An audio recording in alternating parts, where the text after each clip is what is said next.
Brought to you by Penguin.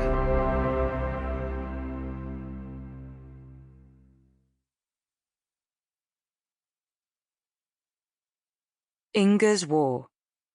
A story of family, secrets, and survival under Hitler. By Svenja O'Donnell. Read by Kristin Atherton. And why shouldn't a bird be called a Caucus, a Rome, a Königsberg? When all around us there are only bricks and broken stones, no objects, only words. And yet, no lips. Only the sound of twittering. Josef Brodsky, einem alten Architekten in Rom. Prologue.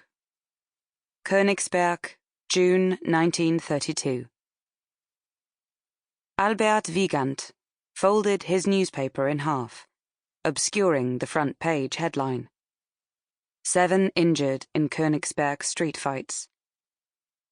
Stacking it into a neat pile with his papers, he locked everything in his desk. Every Friday, without fail, he left the office early at 3:30 p.m. to take his daughter, Inge, for a hot chocolate at the Café Berlin. The small, blue-fronted establishment near Königsberg's Paradeplatz, busy with tourists in summer and students from the nearby Albertina University the rest of the year, was rather unprepossessing at first glance. It had simple wooden chairs and tables, and none of the plush leather upholstery of the old town's most fashionable restaurants. The cafe's success lay in its reputation for serving the best hot chocolate in the old town. It was so thick, your spoon could almost stand up on its own when you tried to stir it, and was served in large white porcelain cups that smelt of cinnamon and cocoa, topped with rich whipped cream with a pot of milk to thin it on the side. Those Friday afternoons were a favourite ritual of theirs. Albert had first taken Inge to the cafe when she was 5 as a special treat, to allow his wife, Frieda, an hour's undisturbed practice at the piano. A grateful Frieda, whose playing had suffered a little from the demands of motherhood, had encouraged the habit ever since. He and Inge would sit together, and he would tell her about the latest happenings in the wine and spirits trade, which restaurants had placed the biggest order, and who was making the best schnapps. Inge would tell him about her week at school, which lessons she'd enjoyed the most, which girls were in trouble with the teacher, and which tricks they had played on each other. He would laugh heartily over every scrape and commiserate over the small trials of a schoolgirl's life. Inge was born in July 1924, 2 years after her parents' marriage, and had come to them almost as a miracle, as Albert and Frieda had met and fallen in love late in life. Albert was 45, and Frieda 39 at the time of Inge's birth.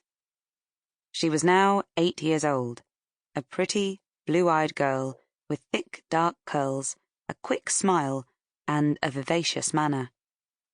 She was an only child, and, though charming, could be demanding too.